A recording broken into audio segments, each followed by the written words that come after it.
Bakit nga ba ako sumali sa KMCC program? Ano bang mga posibleng pakinabang nito sa atin? Magandang araw sa inyo diyan. Ako po pala si Jan De Lucero po.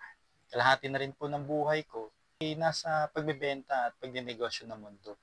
Marami na rin pong ups and downs. Mas marami nga yung down moments. Kaya nga rin po siguro napadpad tayo dito sa KMG or Kasosyong Malupit Group sa paghahanap ng mga paraan or solusyon sa mga nangyari sa atin sa ating mga negosyo. Kwento ko lang po muna saglit about sa KMCC or Kasosyong Malupit Content Creation Program na dati pa, kahit sa first batch nito ay nagka-interest na rin po ako sumali. Kahit nung wala pa po yung KMCC program ni Kasosyong Arvid, interesado na rin po ako sa paggawa ng content, lalo na nung nag-monetization na yung Facebook, di ba? Pero talagang ang gulo, walang direksyon, kung ano-ano na lang yung pinag-a-upload, kung ano-anong topic, kung ano-anong gawa. Kaya nga po, nung nag-umpisa yung KMCC program last year, March, talaga interesado akong sumali. Ang dami lang din nating iniisip na what ifs. At isa pa sa mga balakid dito, yung budget natin para sa pagsali ng program na ito. Medyo ipit din kami sa mga panahong yun last year. Walang extra budget. Kaya sinusundan ko yung mga graduates ng KMCC. Baka sakali, kaya kong gayahin yung mga ginagawa nila, yung mga trip nila. Nasa tingin ko, kaya din naman.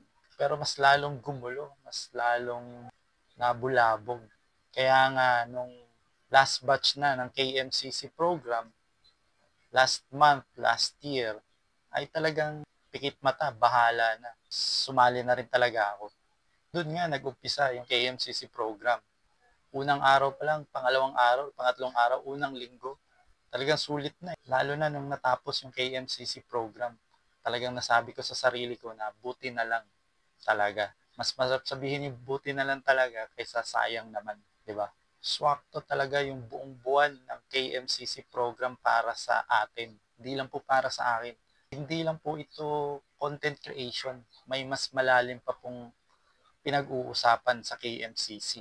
Ang laking tulong po sa akin personally, talagang naisaayos lahat. Ang dami kong plano, ang dami kong gustong gawin sa personal man or sa negosyo. Ang binabaybay namin yung KMCC, lalo na nung natapos, ay talagang naisaayos yung mga gustong gawin o mga plano. Sa totoo lang, pagkatapos ng KMCC program, mali yung tanong kong bakit ako sasali sa KMCC. Hindi na dapat itatanong yun. May mas malalim pa pong talakayan dito. May mas malalim pa pong itinuturo si Kasosyong RD na dapat nating malaman at kailangan nating matutunan. Kaya kung hinahanap mo yung sagot dati kung bakit ka sasali ng KMCC, naku, wag mo nang hanapin yung sagot dyan. Dapat tayong sumali, kailangan nating sumali. Kaya ang dapat nating gawin ay hanapan ng paraan paano makasali. Para sa akin po, ang KMCC program ang magsasaayos ng lahat sa personal mo na concerns, sa negosyo, short-term goals, long-term goals, future. Dito sa KMCC program, may isasaayos lahat yun. May mas malalim po itong turo at purpose. Kaya man po kung may next batch ng KMCC program, huwag nyo nang tanongin kung bakit ka sasali. Ang dapat mong hanapin, yung paraan paano ka makasali. Kailangan po natin itong KMCC program. Dapat po tayong makasali ng KMCC program. Huwag ka na maghanap ng dahilan. Huwag mo nang isipin yung mga what ifs sa pagsali ng KMCC. Sulit ito. Sa tingin ko nga, talagang may mga naituturo si Kasosyong Arvin dito sa loob ng KMCC na tingin ko hindi niya maituro sa KMG or Kasosyong Malupit Group or kahit sa kanyang mga vlog na dito lang sa KMCC natin malalaman at matututunan. Kaya kay Sir Arvin, maraming salamat po sa pag-share ng gift ninyo sa amin. Personally, talagang ang laking tulong, ang laking pakinabang po sa personal man or sa negosyong ginagawa namin or gagawin namin.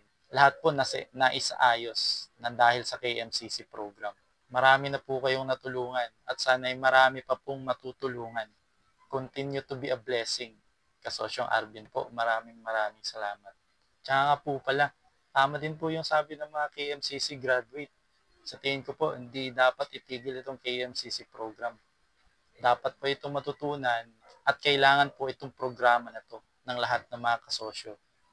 At sa lahat ng mga kasosyo, uulit-ulitin ko, huwag niyo na pong itanong kung bakit kayo sasali ng KMCC.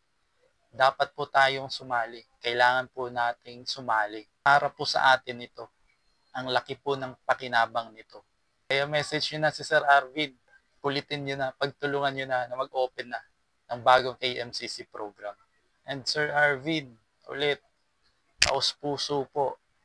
Maraming salamat. Ako po si Jan, mga kasosyo, sana okay kayo dyan. Daghang salamat!